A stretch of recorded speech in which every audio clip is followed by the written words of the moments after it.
Hello guys! Welcome back to my channel! At napakaganda ng topic natin ngayon. Balik po tayo sa usapang derechahan. Straight talk with Kuya John. Kuya John! Pag-usapan natin ang stock fair value estimate ng mga broker. Gumagamit ka ba niyan? Hindi! Okay, no Kuya John! Gumagamit ka ba ng mga fair value na nire-recommend ng mga brokers? Buting tingin po natin 10 to 12 years ago. Tama ba to? 10 to 12 years ago? Tama yata. Nag-try ako kasi may mga broker na nagbibigay ng fair estimate. Wag na po tayo mag-name ng names, no? Pero 10 to 12 years ago, tinry ko na po yan, no? Kasi nung that time, hindi pa po ako value investor, hindi pa po ako value investor or investor in general. Ako'y isang hula analysis person lang. So, ang ginawa kong panghuhula noon ay hinanap ko ang fair value na kinumpute ng mga brokers. Tapos, binili ko yung mga malalaki ang upside. Biruin mo yung mga 50%, no? Potential gains, 70% potential gains. Yun ang mga pinagbibili ko. Yung nilagay nila doon na na malaki ang kikitain ko. So, pinagbibili ko sila kasi sabi, undervalued. Binili naman ng tanga. Okay. After 2 to 3 years, wala nangyari. Okay, buting tingin natin, no? So, to be fair sa broker, hindi po kasalanan ito ng broker, guys. Hindi po kasalanan ng broker po ito. And I will explain to you why. Expensive po. It's very, very expensive po ang thorough analysis na may thoughtful insight. Lalong-lalo na yung pagkakaroon ng insight, mahal po iyan. At ito po ay isang bagay na ang nagpo-provide po nito ay mga active fund managers, no? Katulad nila Warren Buffett. Talagang ito yung mga tao na toro yung analysis nila. May thoughtful insight. Lahat binabasa po nila. Pati transcript ng mga meeting ng board ay binabasa po nila. Ganun po ang toro analysis at may thorough na insight. At guys, to be fair sa broker, wala pong enough incentive na i-provide po nila ito sa clients. Yung ganitong thorough at thoughtful na insight. Kaya usually po, kung mapapansin po ninyo, correct me if I'm wrong, kung ako ay mali, patawad po, no? Pero usually po, ang mangyayari lang po talaga dyan, ang ire-recommend po ng mga brokers sa atin, ay yung paggamit ng average multiples. Ganun ang nangyayari po dyan. O halimbawa, ang analysis ng broker po dyan, in the past 5 to 10 years, ang average price to book ratio ng company ay 1.3. So ngayon, nagte-trade si company, no, at a price to book ratio of 1.0. So mura po siya. May upside ka, potential ka na 0.30 na gains, or pwede kang mag-gain ng 30%. Kasi, ayun po, base siya sa average price to book. At kayo na po bahala mag-extrapolate ng maraming combination po nito. Maaring average price to book, hindi historical, no? Pwedeng sa industry.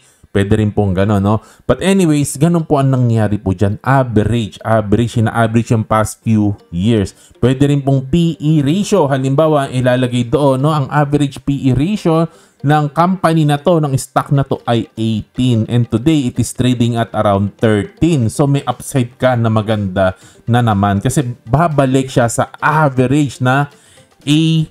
No? So, yun po ang bet po dito, no? Nababalik siya. Kaya ganito po yung sinasabi ko. Kasi nga, kailangan maging simple lang ang analysis po nila. Kasi nga, there is not enough incentive.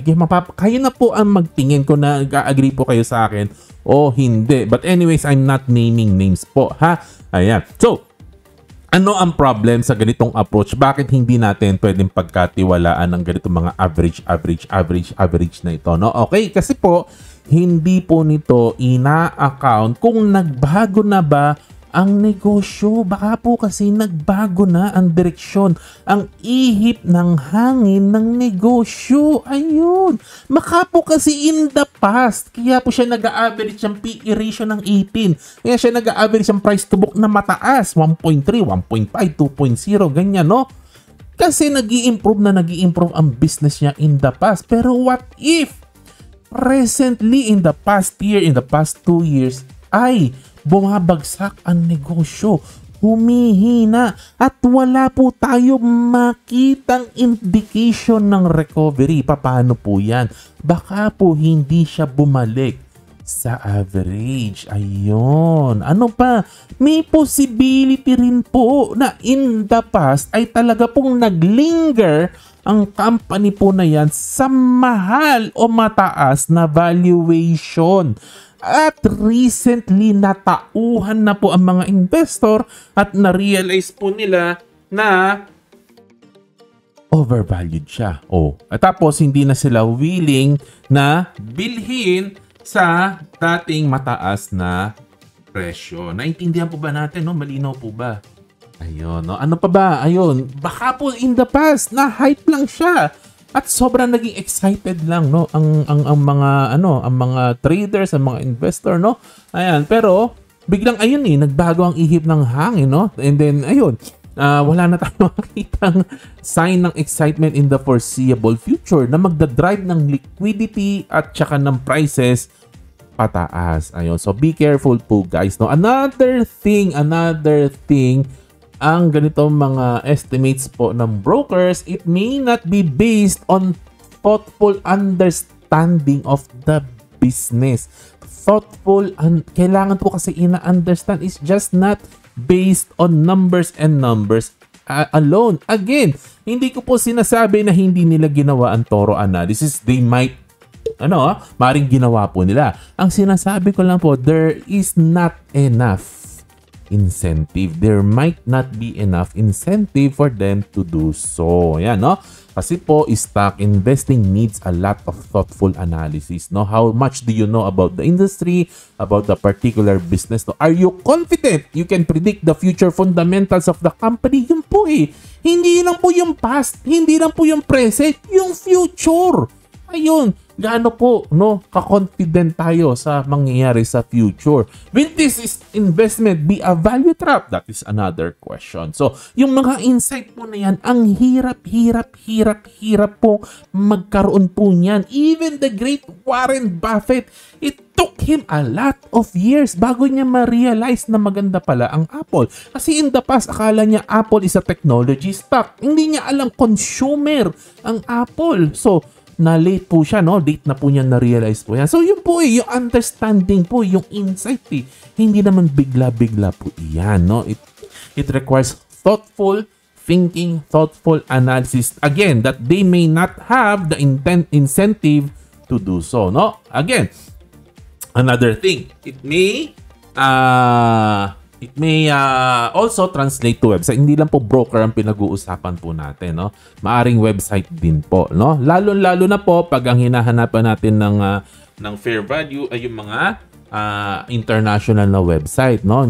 No naming names na po tayo yan. Bakit hindi ko pinagkakatiwalaan ang ganung mga estimate? Kasi po, it might be, no, na galing po ito sa automated na estimate based sa formula at wala pong component ng understanding. Again, pag international po ang website, no, hindi po nila papansinin ng Pilipinas na i-analyze pa nila ang negosyo sa Pilipinas. Hindi na po. Automated na po yan. Computer na po yan. Formula lang po yan, no?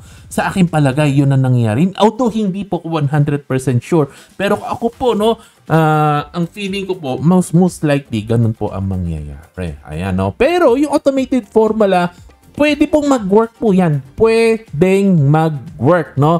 Ito ay pwede nating isipin na para po itong quant investing. Kaya lang po, pag tayo po ay pumapasok sa realm of quant investing, ang quant po, hindi po pwede na maliit ang number of stocks po ninyo.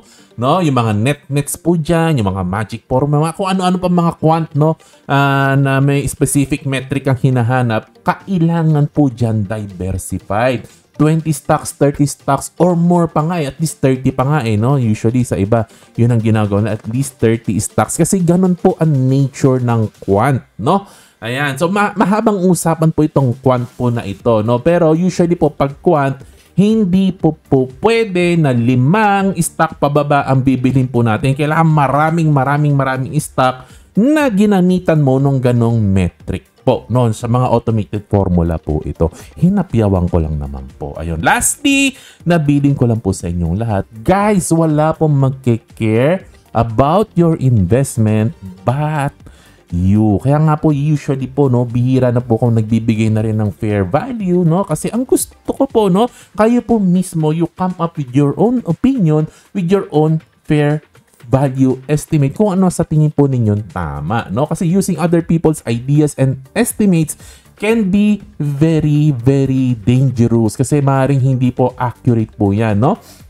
Maaaring accurate pero yung stock value trap no, at saka yung perspective po natin, yung psychological makeup po natin magkakaiba. Hindi po nagta-translate ang conviction ng isang tao sa another person no. Halimbawa, ang conviction ko sa isang stock no, maaring iba kaysa sa inyo. So, hindi po nagta-translate. So, mahirap po 'yon. Kaya mas maganda po talaga kanya-kanya tayong fair value calculation. Hanggang lang ang daldala natin ngayon. Hindi po ako expert, hindi ako financial advisor. Makinig ka sa advisor mo. Ako po ay isang entertainer lang. Okay? Ayun lang po. Ayan, like, share, subscribe. To God be the glory. God bless sa inyo. Happy investing. Bye-bye.